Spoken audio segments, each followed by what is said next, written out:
Bom dia, irmãos e irmãs, graça e paz.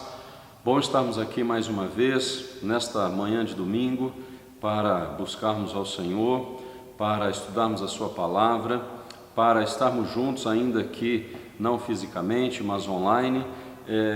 Esse momento tem sido realmente desafiador para as nossas vidas, né?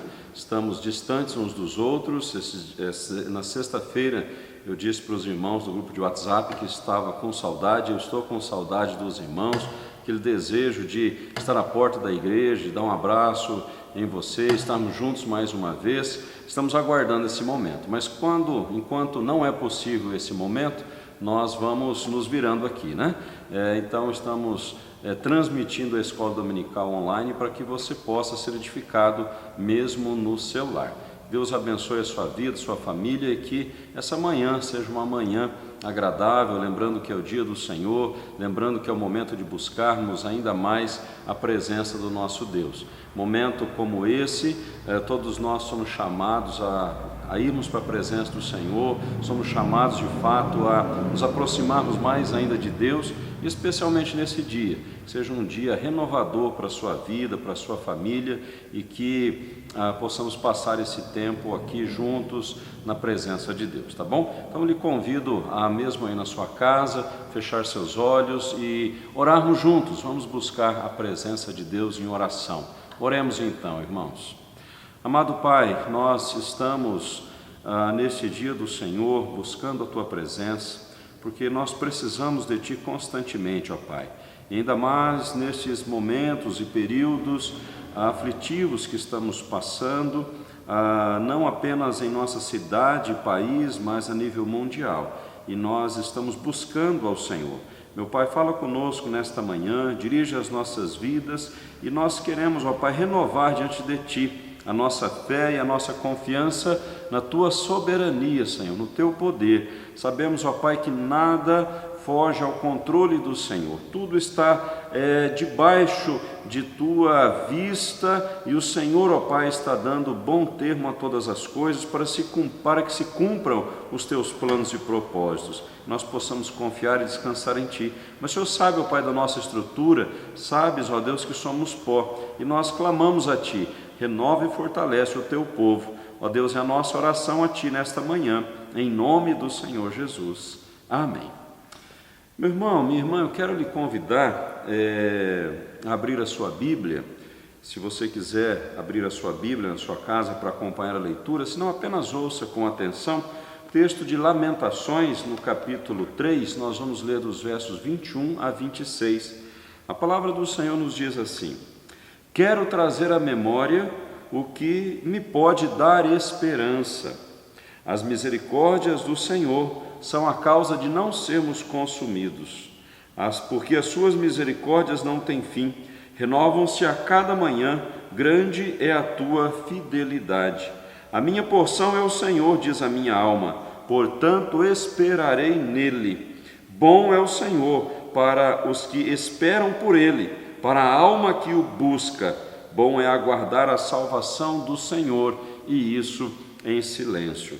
Irmãos, eu li esse texto nessa manhã porque Jeremias, quando ele escreve este livro de Lamentações, e o próprio nome já define os termos, né? Lamentações, um período de lamentação em Israel, um período de grande aflição que o povo de Deus passava pela questão do cativeiro. E Jeremias, vivenciando aquele momento histórico também, ele vem levantando queixas ao Senhor, lamentações ao Senhor, e isto de fato é uma das características das lamentações. As pessoas, os profetas, eles vão colocando diante do Senhor a sua aflição, a angústia, não apenas dele, mas especialmente do povo, e até que chega o momento que ele passa então a louvar a Deus, ele passa então a expressar a sua confiança no Senhor. É o que está acontecendo com Jeremias aqui. Se nós olhássemos um pouquinho antes, nós vamos ver Jeremias fazendo realmente essas queixas, levantando diante do Senhor as situações que estavam experimentando. Até que ele chega a esse momento, ele diz assim: eu quero trazer a minha memória, quero trazer a lembrança, o que me dá esperança num momento como esse que ele estava vivendo. Então ele está fazendo o seguinte: a memória da dedicação de Deus ao seu povo revela a esperança em meio ao desespero. Então o que Jeremias está relembrando é da bondade de Deus para com o povo dele. Deus é bom para com o seu povo. Então ele se recorda das misericórdias do Senhor, ele se recorda da fidelidade de Deus, ele se recorda da bondade do Senhor, ele se recorda de que em toda a história Deus guardou e conduziu o seu povo, e não seria diferente naquele momento que ele estava vivenciando. Então, da mesma forma hoje, vivemos o nosso contexto que estamos passando agora, mas muitas vezes então acabamos nos esquecendo ou não trazendo à memória algumas coisas que são importantes. Se você trouxer a sua memória nessa manhã, quantas coisas o Senhor já realizou em sua própria vida? Quantas coisas, quantos momentos que você já pôde provar a bondade do Senhor? Quantas vezes você já chegou na sua vida àquele ponto e falava: agora não dá mais, o que eu vou fazer, como vou sair dessa? E de repente Deus traz a solução. Foi justamente aqui isso que Jeremias está trazendo à memória dele. Quantas vezes Deus já não interviu na vida dele, já não havia intervido na vida dele, e também não só na vida pessoal particular, mas na história do povo. Então você também traga a sua memória. Quantas vezes você já viu a mão de Deus atuando na história do seu povo, atuando na história da humanidade? Não vai ser diferente agora, por quê, irmãos? Traga à memória aquilo que pode dar esperança. As misericórdias do Senhor são a causa de não sermos consumidos. As misericórdias do Senhor não têm fim, renovam-se a cada manhã. Hoje, nesta manhã de domingo, a misericórdia do Senhor está se renovando. Grande é a fidelidade de Deus. Deus é grande, Ele é poderoso e fiel. Suas promessas, todas elas se cumprirão. Deus, Ele é poderoso para falar e cumprir, Ele é fiel. E uma questão muito interessante no verso 24, que ele diz assim: a minha porção é o Senhor. Ou seja, se eu tenho a Deus, a minha vida eu tenho a Deus. Se eu tenho a Deus, eu tenho tudo. Então eu vou esperar nele. Quando a nossa porção é o Senhor, nós podemos descansar em meio às tempestades da vida. Esperarei no Senhor. Bom é o Senhor para os que esperam por Ele, para a alma que o busca. Bom é aguardar a salvação do Senhor, e isso em silêncio. Então Deus, Ele é bom, e especialmente para aqueles que o buscam.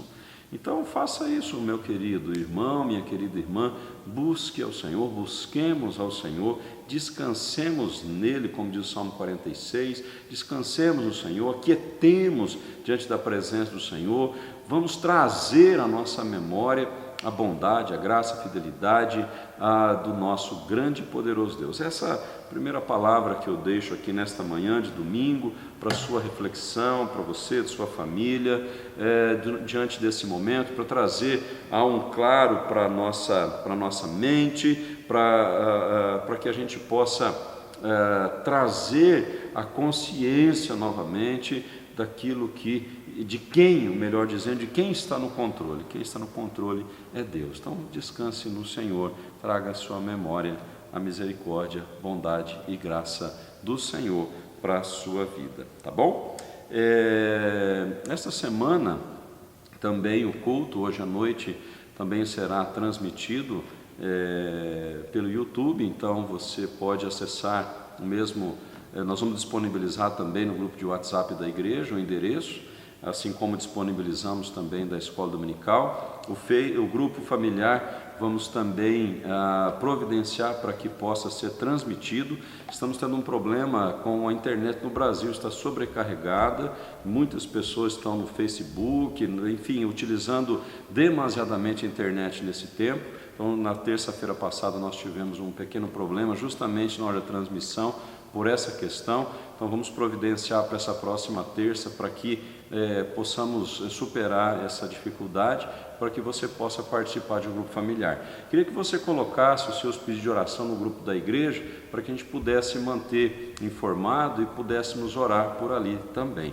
Tá ok? Então são esses recadinhos. Essa semana nós vamos ter mais uma reunião, o Conselho de Pastores da cidade vai ter uma reunião com o prefeito, o Sérgio Onofre, e vamos aí juntos, né, definirmos com relação ao próximo final de semana como será. Já falamos com o conselho também da igreja, o conselho está se mantendo informado sobre essa questão, então essa próxima semana nós vamos, em virtude das orientações do prefeito, vamos reunir o conselho mais uma vez e vamos passar para a igreja como ficará o próximo final de semana. Então continue atento no grupo de WhatsApp. Eu até peço aos irmãos que me perdoem, eu não quis de maneira alguma ser indelicado no grupo de WhatsApp da igreja, apenas o momento que nós estamos utilizando esse canal para passarmos as informações, e quando temos muitos posts ali, às vezes aquelas informações que eram necessárias acabam passando. Então eu peço aos irmãos encarecidamente que deixem o grupo de WhatsApp da igreja o mais livre possível para passarmos apenas as informações necessárias para esse período, tá bom? Então vamos lá, nós temos um aniversariante esta semana, que é o Tiago Vicentini, nós vamos orar por ele. Se mais alguém fizer aniversário nessa semana, por favor nos comunique também por WhatsApp, para que possamos orar e dar as nossas parabenizações, tá ok? E vamos orar também, mais uma vez, temos orado incansavelmente, né, por essa questão em nosso mundo, vamos orar pelo nosso país. Existem duas situações: a questão da saúde, que nós precisamos atentar com toda certeza, sabemos de todas as orientações das autoridades com relação a isso. Sabemos no sistema de saúde que se a pandemia explode, o sistema de saúde não dá conta, nós temos essa informação. Por outro lado, nós sabemos também que com a paralisação existem muitos problemas econômicos acontecendo. Então, irmãos, não é hora de tomar partido de um lado ou de outro. Eu sei que todos têm as suas opiniões, mas momento de intercedermos, né? Vamos buscar a presença do Senhor, porque nós precisamos de saúde e precisamos de alimento. As duas coisas nós precisamos delas, né? Então que Deus nos ajude, Deus dê sabedoria às nossas lideranças para que consigamos passar por este momento, tá? Então eu lhe convido a um momento de intercessão agora pelas autoridades, intercessão pela igreja, intercessão pela sua família, intercessão pela indústria, comércio, pelos empresários, comerciantes, agricultores, pelos profissionais liberais, pelos empregados, empregadores, enfim. É um momento que nós precisamos continuar orando, tá ok? Então vamos mais uma vez buscar ao Senhor intercessão neste momento, e depois vamos estudarmos a lição. Vamos dar seguimento à lição que estávamos estudando aqui na classe Heróis da Fé. Vamos dar seguimento à mesma revista, tá ok? Oremos então, irmãos.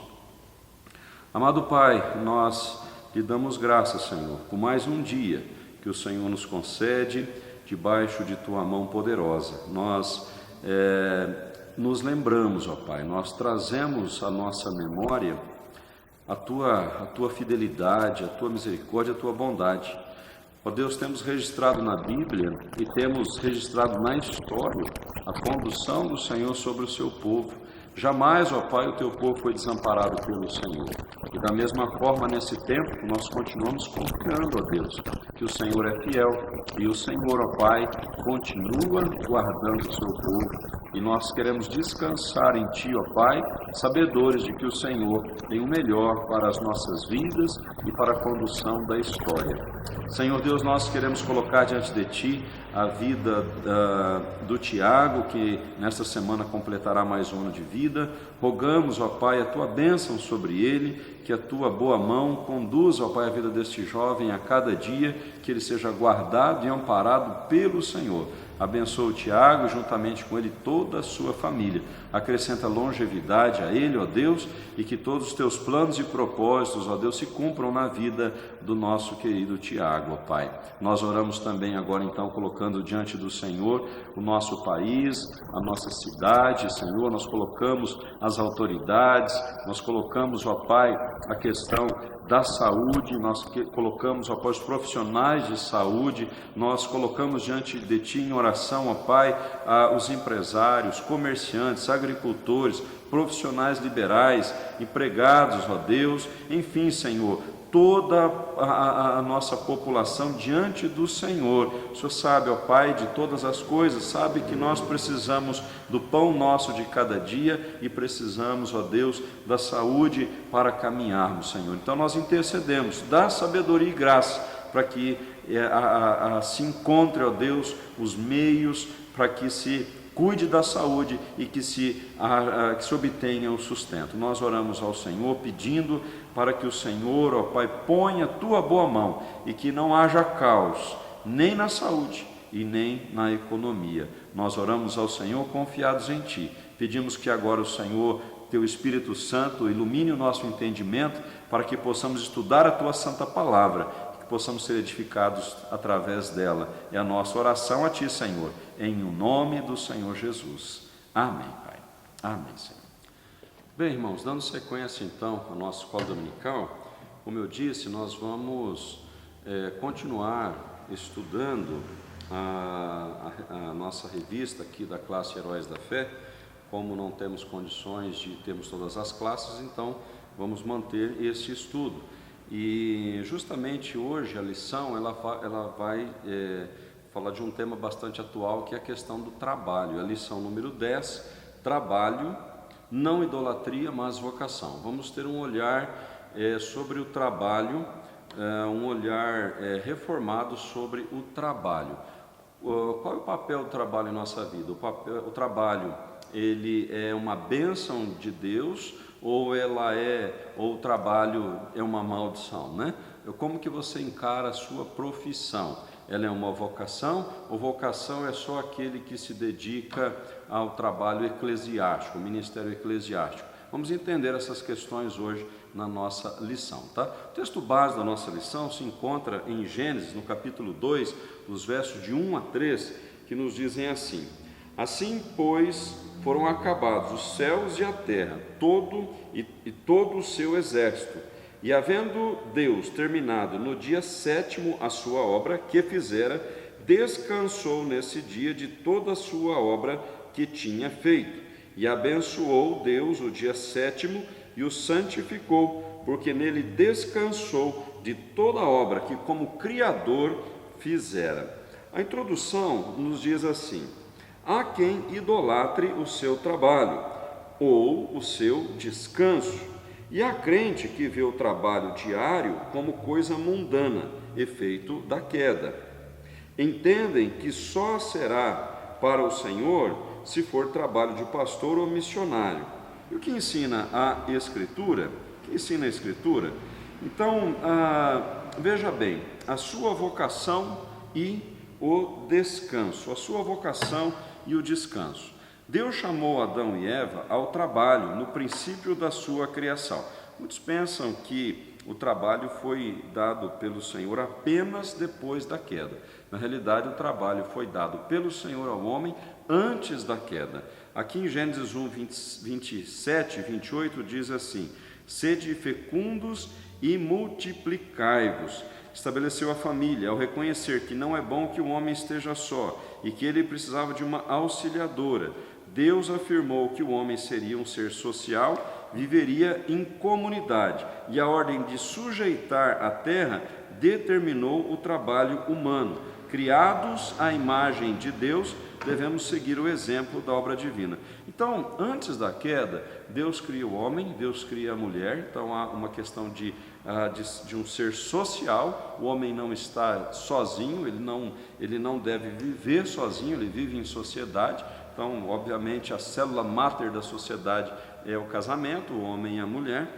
Este homem e mulher, Deus coloca no jardim e dá a eles a tarefa de cultivar e de guardar. Ali nós temos a questão do mandato cultural, conversamos um pouco sobre isso na última semana também, onde o ser humano, Deus coloca o ser humano no jardim para cultivar, guardar. Ele não ficou à toa, ele não ficou de quarentena como nós estamos, em casa sem poder trabalhar. Deus coloca no jardim para poder trabalhar, para poder cultivar, guardar. Antes mesmo da criação de Eva, Deus já havia dado o trabalho a Adão de dar nome a todos os animais. E olha que era bastante animal, né? Então, ou seja, o trabalho, antes da queda, ele já existia. É claro que ele não sofria as consequências do pecado, que nós vamos ver mais adiante, mas é evidente que o homem foi criado e ele não ficava o dia inteiro à toa no jardim do Éden. Ele foi criado e Deus deu a ele trabalho para ser feito, tá bom? Então, o trabalho, em primeiro lugar, isso é muito importante na perspectiva cristã, de que o trabalho ele é bênção de Deus para a nossa vida. Ele perde esse aspecto da bênção a partir da queda, onde vai acontecer a questão da maldição, mas nós vamos entender mais adiante. Vamos seguir aqui então. Posteriormente, nos 10 mandamentos, Deus apresentou o seu modelo de trabalho e descanso. Ou seja, Deus trabalhou quantos dias mesmo? 6 dias, né? Deus trabalhou 6 dias, fez toda a criação, e no 7º dia ele descansou. O que Deus está fazendo aqui? Ele está dando um exemplo, ele está dando-nos um modelo. Existe um tempo de trabalho, existe um tempo de descanso. Assim, o trabalho do homem é uma imitação do trabalho de Deus, uma participação na criação de Deus e na sua criatividade. Governar, sujeitar, multiplicar, fazer coisas, isto é o que Deus faz. E, no entanto, Ele destina essas tarefas a nós. Eu fiquei bastante animado, né, com essa perspectiva, porque eu não me lembrava de olhar, de ter lido algo semelhante nessa perspectiva, né? Que nós imitamos o trabalho de Deus, né? Nós imitamos o trabalho de Deus, a imitação do trabalho de Deus, né? A participação na sua criação e com a sua criatividade. Governar, nós governamos o nosso lar, governamos no tempo, administramos o nosso trabalho e tal. Sujeitar, multiplicar, fazer coisas, isso é o que Deus faz. Então Deus governa, Deus sujeita, Deus multiplica, Deus cria. E olha que Deus é extremamente criativo, né? A criação revela a mente poderosa do Senhor. Ele é realmente um grande artista, né? Deus fez coisas tremendas e nós reproduzimos, nós temos participação ou imitação. Assim, o trabalho do homem é imitação do trabalho de Deus. Mas aí tem um probleminha, né? Esse problema. Então veio a queda. Hoje à noite nós vamos falar um pouquinho sobre isso na pregação, onde vamos falar um pouco sobre a queda, a criação, a queda, a redenção, mas deixa para a noite, né? Mas então veio a queda. O que aconteceu com o trabalho na queda? Uma das consequências foi que todas as vocações, embora tenham continuado as mesmas, foram amaldiçoadas, né? Então Gênesis 3, 17 a 19, nos diz assim, Gênesis 3, 17 a 19, Adão disse: visto que atendeste à voz de tua mulher e comeste da árvore que eu te ordenara não comestes, maldita é a terra por tua causa, em fadigas obterá dela o sustento durante os dias da tua vida, ela produzirá também cardos e abrolhos, e tu comerás a erva do campo, no suor do teu rosto comerás o teu pão. Então, esse é o efeito da queda.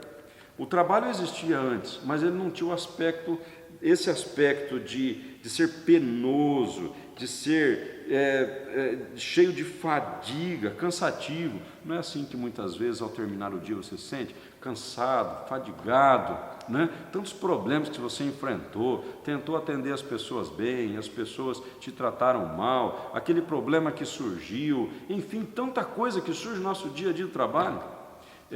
No sítio, né? Os irmãos sabem que eu venho do sítio. É interessante porque no sítio você vai lá, prepara a terra e joga semente de soja, por exemplo.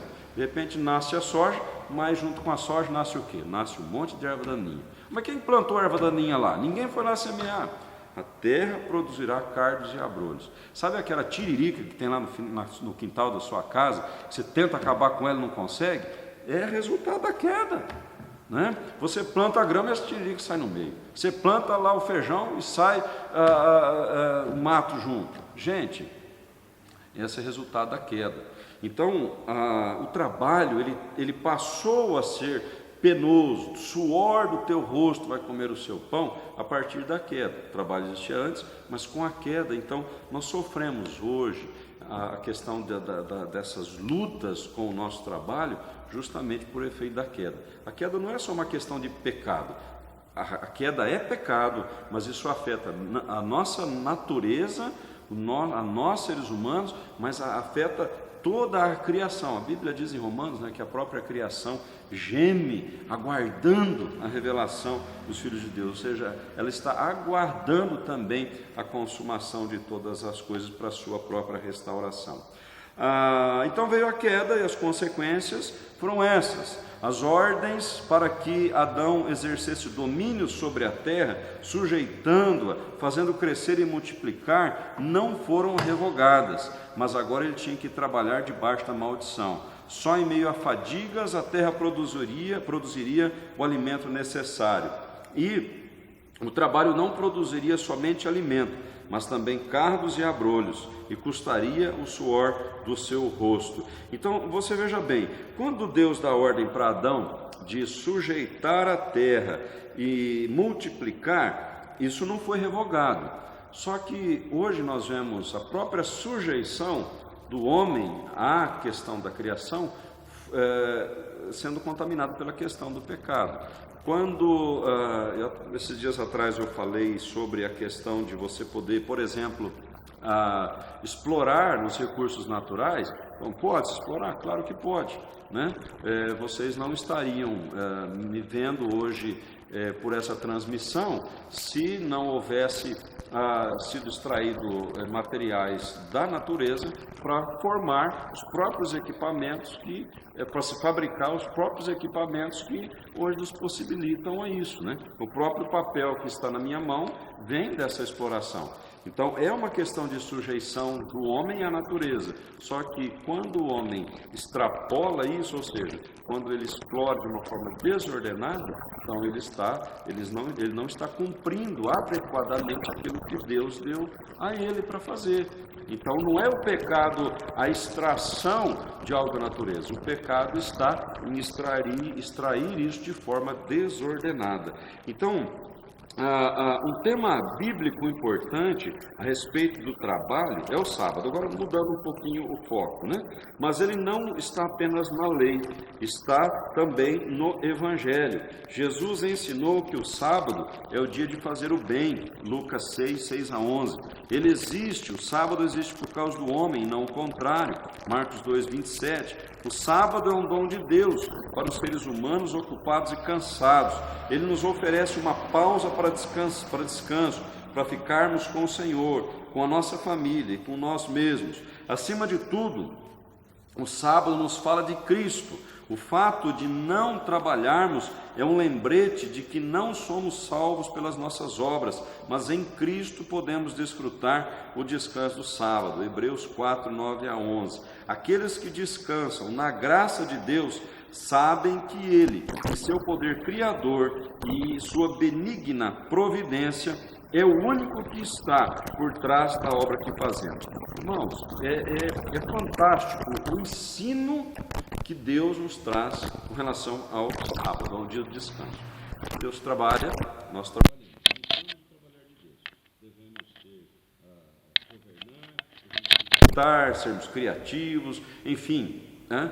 Passamos pela questão da queda, temos a situação justamente da fadiga, da maldição que acompanha agora esta questão da queda, mas você deve trabalhar então os dias da semana, e aí Deus ele não revoga o dia de sábado, pelo contrário, né? Ele mantém um dia de descanso. Vamos entender também a questão porque guardamos não o sábado da nossa era, mas o domingo, né? Então isso é um outro fator também.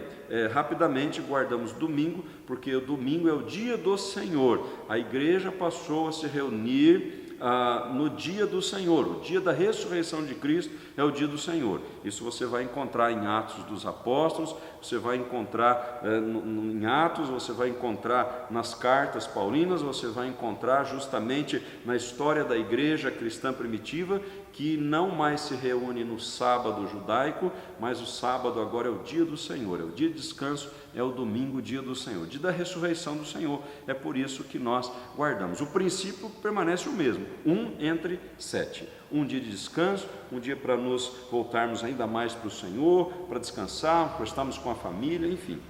Mas o que nós vemos aqui, irmãos, é que o sábado é um dia de descanso, é um tempo necessário para a nossa vida.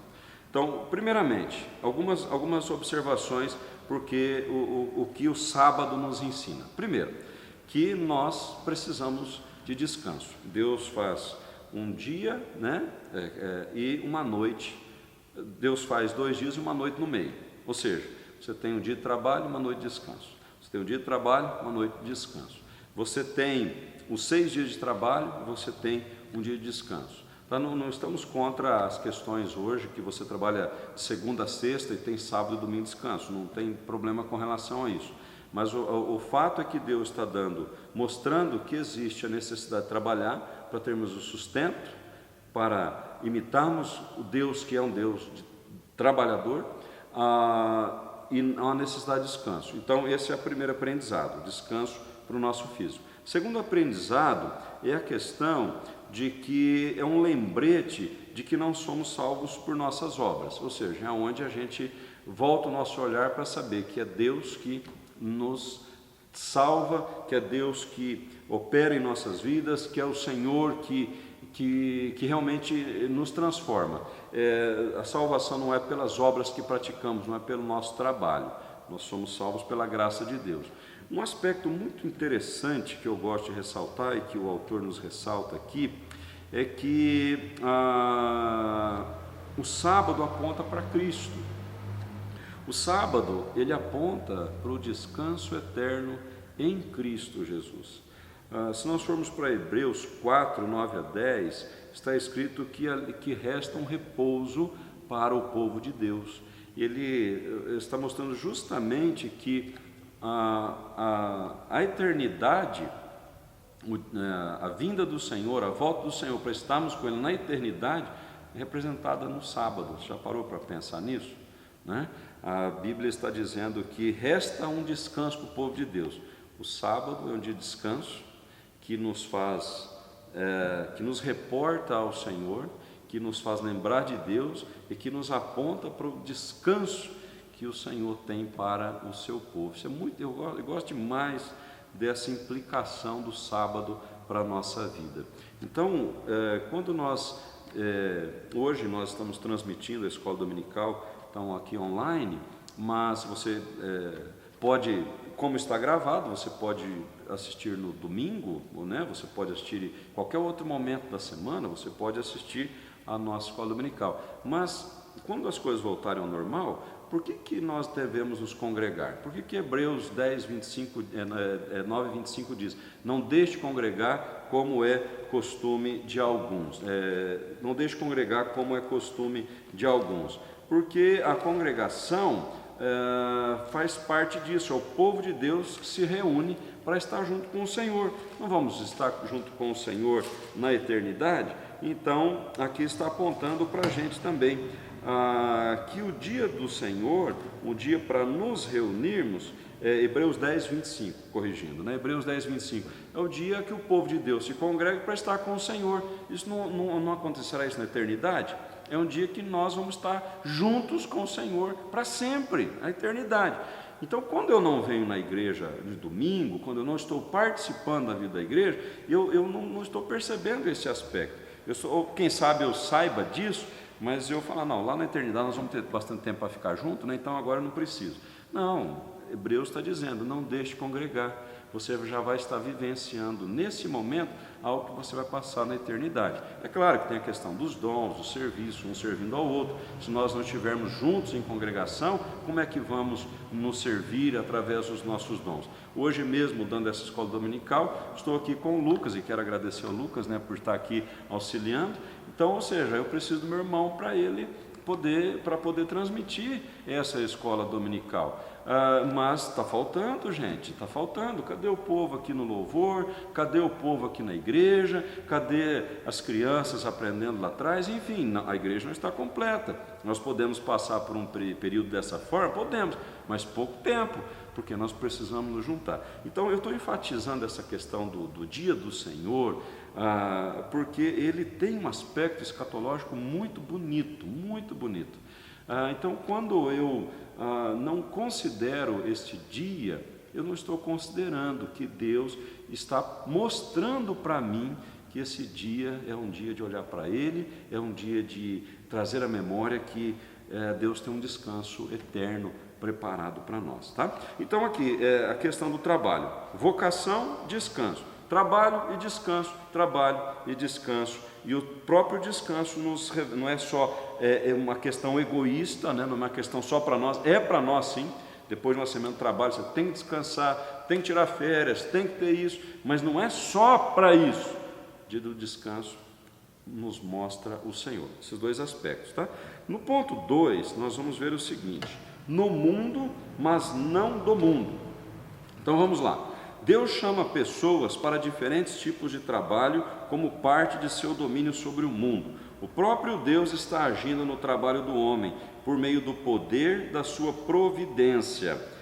Embora o homem se esqueça do significado espiritual das coisas comuns que faz, e embora o seu trabalho seja maculado pelo pecado, o cristão que anda pela fé e descansa em Cristo pode viver e trabalhar como um canal para os dons de Deus e para a sua glorificação.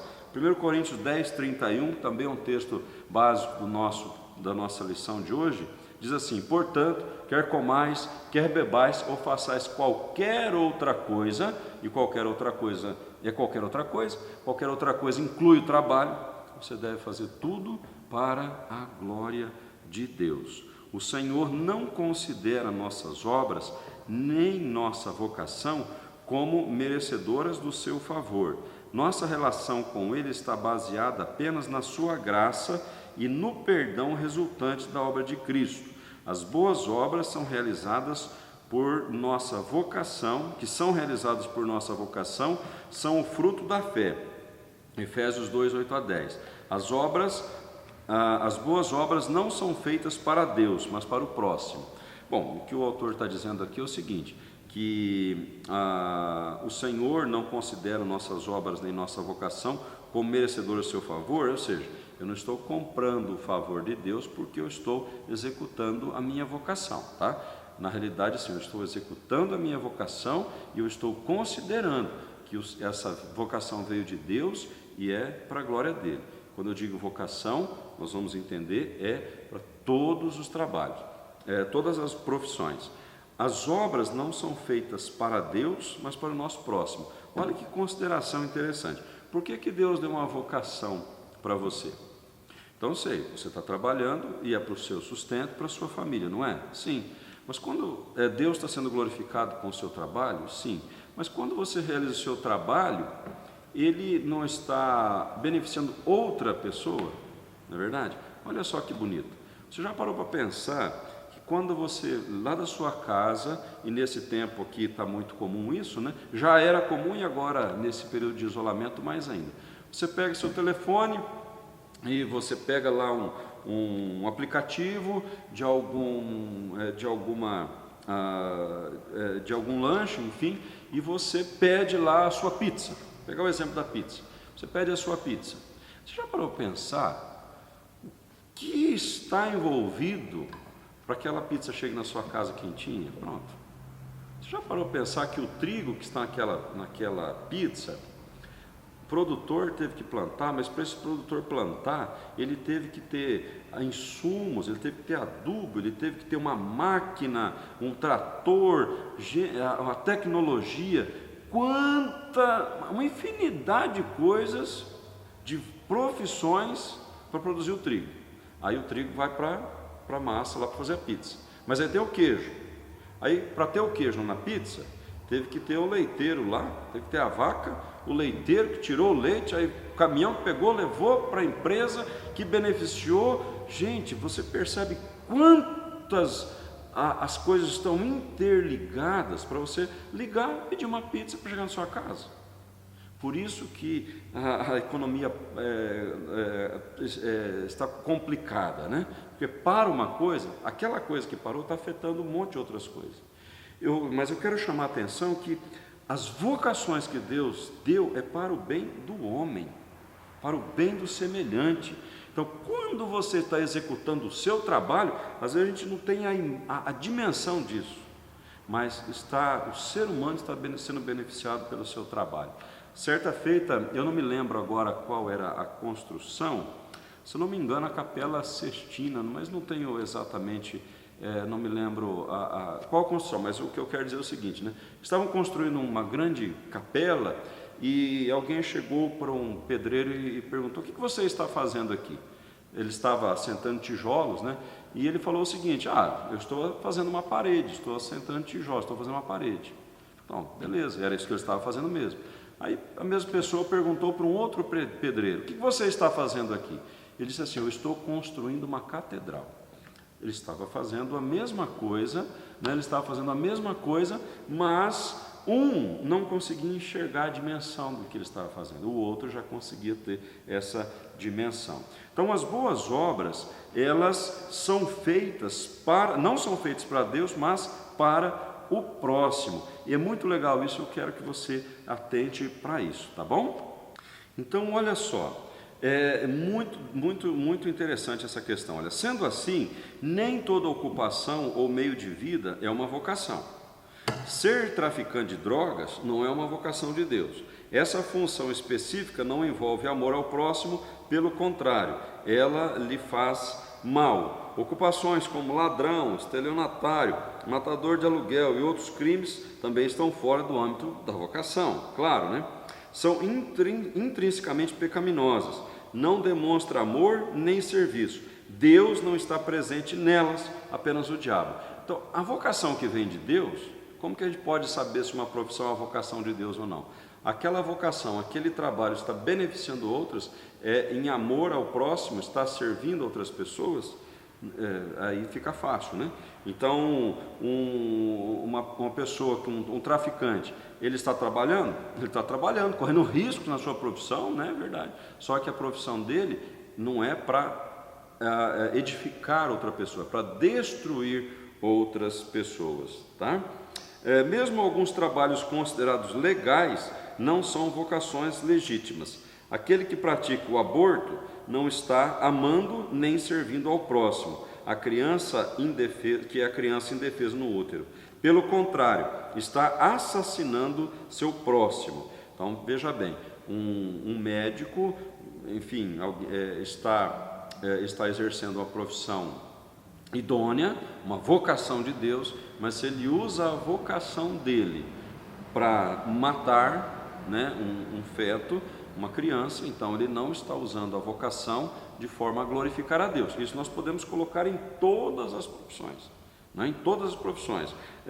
Vamos pegar a questão da política. Se você pega um político, é uma vocação de liderança, mas se ele exerce a liderança para a liderança do povo, para ser um instrumento na mão de Deus, para liderar em benefício do povo, da população, ele está exercendo a sua vocação dada por Deus. Mas quando um político ele usa a sua função, o seu cargo público, para trazer benefícios para si, usando dos meios para si, a vocação legítima ele está usando de forma ilegítima e assim por diante. Então, alguns outros exemplos aqui. Fazer e vender produtos que são legais, mas nocivos, não é uma vocação de Deus. Ser um rico ocioso não é uma vocação, a não ser que a riqueza seja usada de alguma maneira, graças a um investimento produtivo ou filantrópico para beneficiar outras pessoas. Muitas ocupações legais e bem pagas consistem em levar as pessoas a pecar. É isso que o diabo faz. Não é Deus, mas sim o diabo que está oculto no trabalho do autor de obras pornográficas, daqueles que fazem striptease, os donos de cassino, enfim, são profissões altamente rentosas, né? Uma rentabilidade muito grande, mas não é porque a rentabilidade é grande que a profissão ela é correta. Se está levando outras pessoas a pecarem, você não está pensando no bem das outras pessoas, mas justamente está sendo um instrumento na mão de Deus, um instrumento na mão de Satanás para destruir outras pessoas, né? Os que trabalham no setor de entretenimento, atores, produtores de cinema, músicos, possuem uma vocação legítima. A vocação é legítima. É divertir os semelhantes, proporcionar-lhes prazer e talvez abrir-lhe os olhos, como a boa arte sempre faz, é uma forma de amar os outros e de servi-los também. Porém, algumas vezes, o diretor do espetáculo os leva a criar o prazer de pecar naqueles que estão assistindo. Aqui o cristão que desenvolve essa vocação deve estabelecer limites. Ser uma atriz é uma vocação digna para uma mulher cristã, mas fazer uma cena de nudez não faz parte do seu chamado divino. O talento musical é um dom notável de Deus, mas tocar numa banda de satanismo que celebra a mutilação, o sadismo e o ocultismo não é algo planejado por Deus para o uso de seus dons. Em vez de corromper o próximo, os artistas cristãos são chamados a servi-lo por intermédio dos seus dons artísticos, o que pode gerar conflito com seus colegas não crentes. Então nós estamos, obviamente, realmente é um contexto bastante delicado esse que a lição nos traz. O meio artístico é um meio bastante difícil, mas obviamente não é só o meio artístico, né? Nós vemos em todas as áreas. Você que é profissional de saúde sabe que muitas vezes existem situações difíceis na área de saúde. Você que é advogado sabe que na área da advocacia, do direito, existem muitas situações difíceis e assim por diante. Irmãos, o que a gente está chamando a atenção nesta lição é o seguinte: a vocação que Deus lhe deu, o trabalho que Deus lhe deu, você tem usado ele para edificar pessoas estão sendo edificadas através do seu trabalho, né? As ações que você pratica no seu trabalho são dignas diante do Senhor? Não é uma questão se os outros aprovam ou não, mas ela é digna diante do Senhor. Se você tem a aprovação de Deus mediante a sua palavra, então o seu trabalho é digno, né? Você está exercendo dignamente e honradamente a vocação que Deus deu para você. Os cristãos estão no mundo, mas não devem ser do mundo. Então essa é uma diferença. Nós estamos no mundo, estamos inseridos nesse mundo. A profissão que você tem é uma profissão que está nesse mundo, né? Mesmo que você seja um astronauta, né? É deste mundo a sua profissão, tá ok? E isso acontece por meio da sua vocação. As palavras de Cristo em João 17, 14, 18 não podem ser esquecidas. Os cristãos vivem em tensão com o mundo corrompido. As palavras de Jesus Jesus faz uma oração sacerdotal e pede: Pai, eu não peço que os tire do mundo, mas que nos livre do mal. Ou seja, nós estamos inseridos nesse mundo, mas que Deus nos livre do mal nesse mundo. É um grande desafio, meu irmão, eu sei disso. Questões éticas e morais que se nos apresentam dia a dia, mas é justamente onde nós vamos ser sal e luz dessa terra. As palavras de Cristo, né, não podem ser esquecidas. Os cristãos vivem em tensão com o mundo corrompido. Eles não têm permissão para eliminar a tensão, seja fugindo do mundo ou aceitando-os sem reservas. Eles não são do mundo, não pertencem a ele, mas pertencemos a Cristo. No entanto, Jesus não quer que sejamos tirados do mundo e que no final das contas foi criado por ele, sobre o qual ele reina e é soberano. Ele quer protegê-los do mal, ou seja, o mundo foi criado pelo Senhor. E nós estamos inseridos nesse mundo que sofreu o efeito da queda, mas a intenção do Senhor é justamente nos guardar e nos usar como instrumentos nesse mundo corrompido.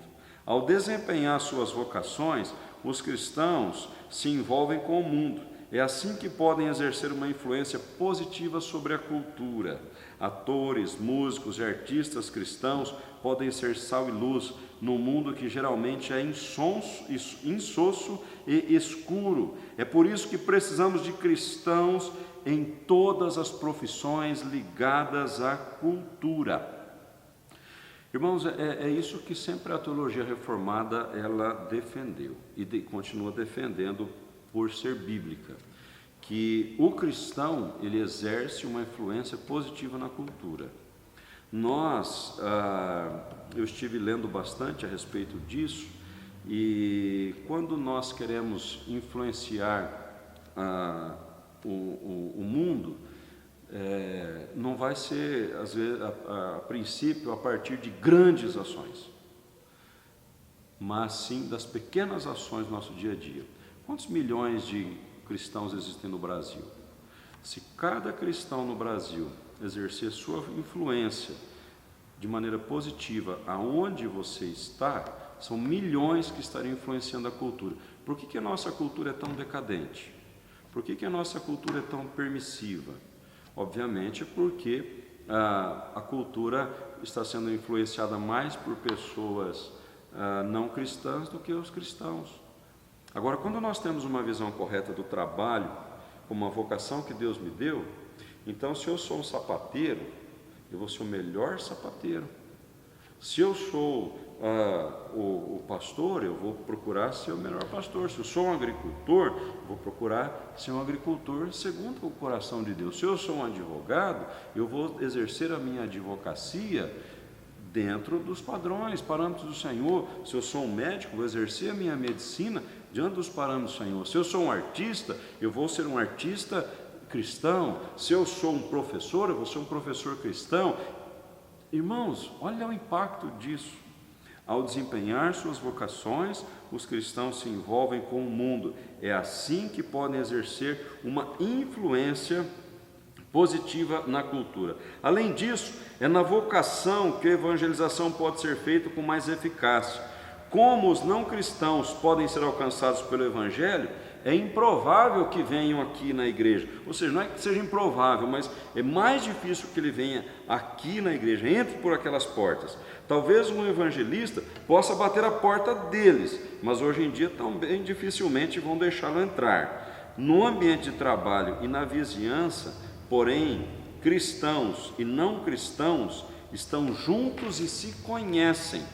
As oportunidades para testemunhar surgem de modo natural. Para os cristãos, o trabalho tem um sentido diferente. No entanto, em muitas vocações, o trabalho de um cristão e de um não cristão é o mesmo. Não há um modo distinto de ser marceneiro, um ator ou um músico cristão. Um cristão deve ser honesto e ético, mas esse comportamento também é esperado dos trabalhadores não cristãos. Os não cristãos também foram colocados em suas funções e estão sendo usados pelo Deus que eles nem mesmo conhecem. Espiritualmente, a vida do cristão está oculta com Cristo, em Deus. Porém, fisicamente, os cristãos devem fisicamente, os cristãos vivem no mesmo mundo que qualquer um. Estão sujeitos às mesmas leis da natureza, moram nos mesmos bairros, lidam com as mesmas questões práticas. Os cristãos não devem fugir do mundo habitual e cotidiano. Não precisam ter experiências místicas o tempo todo, nem ser de outro mundo e reagir e rejeitar o mundo concreto no qual Deus os colocou. Muitas religiões consideram o mundo material como algo maligno e menos espiritual. Para elas, a salvação está em fugir das amarras da experiência mundana por meio da meditação e do ascetismo. O cristianismo, entretanto, valoriza o recolhimento espiritual, mas também o mundo material. Deus o criou e viu que era bom. Além disso, Deus veio até o mundo material, tornou-se carne em Jesus. Ele nasceu numa família, numa determinada cultura, na qual, como filho de um carpinteiro, deve ter trabalhado com as próprias mãos. Seus discípulos também vieram de diferentes vocações.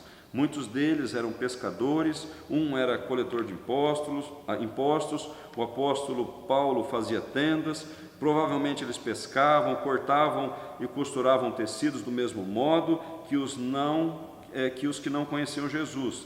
No entanto, Mateus, o coletor de impostos, assim como Zaqueu, deve ter se tornado mais honesto nos seus negócios, depois começou a seguir a Jesus. Algumas vezes, os pescadores, Pedro, Tiago e João, deixaram suas redes para seguir a Cristo, porém voltaram a elas depois que Jesus morreu. Após a ressurreição, foram enviados para pregar e ensinar, mas não foram tirados do mundo até o dia da morte. Bom, duas questões aqui então para serem destacadas. Primeira, quando nós exercemos a nossa profissão de uma maneira que agrade ao Senhor, nós estamos evangelizando as pessoas através do nosso modo de vida, tá? Então, falar de Deus para as pessoas não é só aquele momento que você sentou, eu quero falar de Jesus para você agora. Jesus te ama, Ele morreu por você. É falar de Deus através da nossa vida, né? Aonde nós estivermos. A cada dia mais as pessoas estão morando em condomínios que evangelistas não vão ter acesso lá. Cada dia mais as pessoas têm acesso à internet, cada um vê o que quer ali. E é difícil a gente ter uma oportunidade pessoal para falar para alguém. Mas quando nós exercemos a nossa profissão de uma maneira digna, de uma maneira que agrade ao Senhor, as pessoas vão ver isso em nós. Ali nós vamos ter contato com as pessoas. Uma outra questão que eu queria destacar, aqui em segundo lugar, antes de irmos para a conclusão, é que às vezes as pessoas querem se mostrar espirituais. Olha, eu quero ser espiritual. O que é ser espiritual? E a gente separa muito isso. Ser espiritual, então, é eu me retirar para um monte sozinho para orar. É eu passar uma noite em oração. É eu jejuar. Enfim, praticar algumas coisas assim. Ser espiritual, eu ter algum sonho, alguma visão, enfim. Sabe, irmãos, a Bíblia nos mostra que ser espiritual, existe esse lado, claro que existe esse lado. Jesus se retirava para orar, e ele buscava a presença de Deus constantemente, sem dúvida alguma, por favor não me entendam mal, mas ser espiritual não é dissociar o seu trabalho da sua vida com Deus. Ser espiritual é você reconhecer que a vocação que você tem, o trabalho que você tem, a profissão que você tem, é uma dádiva de Deus, é um dom de Deus para a sua vida, é uma vocação de Deus para a sua vida, e quando você exerce bem essa vocação, você está glorificando a Deus, tá certo? Então, entenda isso, o seu trabalho, sua profissão é uma vocação de Deus. Você está sendo extremamente espiritual quando você reconhece que sua profissão é uma vocação de Deus e você a exerce para o bem do próximo e para a glória de Deus. Aí você está sendo espiritual, tá bom? Concluindo, quando os aviões se chocaram contra as Torres Gêmeas em Nova York, 11 de setembro de 2001, faz tempo, hein? Vamos fazer 20 anos já. Milhares de trabalhadores correram para fora do prédio. Policiais e bombeiros corriam para dentro do prédio contra o fluxo das pessoas. Quando as torres desabaram, centenas deles que tinham entrado nos edifícios condenados para resgatar tantos quantos pudessem, perderam a vida. Mais tarde, os bombeiros, os policiais e a equipe de resgate trabalharam ininterruptamente nas ruínas, tentando desesperadamente encontrar alguém vivo, empenhados em desobstruir o local, trabalhando exaustivamente para encontrar vestígios de vida e recuperar corpos. Todos concordaram que foi um verdadeiro ato de heroísmo. É interessante observar que quando os heróis puderam fazer uma pausa longa o suficiente para serem entrevistados, eles modestamente dispensaram os elogios e disseram: estávamos apenas fazendo o nosso trabalho. Essa é a doutrina da vocação. Homens e mulheres comuns que expressam o amor e o serviço ao próximo, apenas fazendo o seu trabalho. Que você possa olhar para a sua profissão de uma forma diferente, uma forma bíblica, cristã, olhar dessa forma. O trabalho, embora traga hoje as suas dificuldades, mas o trabalho é uma vocação de Deus, e você glorifica ao Senhor. Você é muito espiritual quando você faz o seu trabalho bem feito, visando o bem do próximo e a glória do Senhor. Vamos orar? Querido Pai, te damos graças, Senhor, pelas vocações que o Senhor tem dado, ó Deus, a todo o teu povo, e não somente ao teu povo, mas a todos os seres humanos, através de sua graça comum, e aonde, ó Pai, nós como cristãos podemos ter esse entendimento mais claro de que o nosso trabalho é dado pelo Senhor, é uma vocação que vem do Senhor para nós, para o nosso próprio bem, para o bem do nosso semelhante, e que assim, ó Deus, uma vez exercido biblicamente, está honrando e glorificando o teu nome. Senhor, que nós possamos a cada dia, ao enfrentarmos as dificuldades do nosso trabalho, possamos ter esta consciência, Pai, que estamos fazendo tudo para a glória do Senhor. Não fomos retirados do mundo, mas no mundo o Senhor nos tem chamado a sermos diferentes do mundo, a não nos contaminarmos com o mundo, mas a criarmos uma cultura diferente, uma cultura cristã. Nós oramos ao Senhor, pedindo a graça, a bênção do Senhor, o fortalecimento, para que possamos desempenhar o nosso trabalho, ó Deus, de acordo com a tua vontade. Abençoa os meus irmãos e as minhas irmãs, e que esse tempo, ó Deus, também de perigo, de desemprego, ó Deus, de crise na economia, crise na saúde, que possamos saber, ó Pai, que é do Senhor que vem a provisão. Nós esperamos em Ti. Dá a Tua paz, a Tua bênção ao Seu povo nesse tempo difícil que vivemos. Oramos ao Senhor em nome de Jesus. Amém. Meu irmão, minha irmã, Deus abençoe a sua vida, em nome de Jesus. E hoje à noite nós teremos o culto sendo transmitido às 19 horas.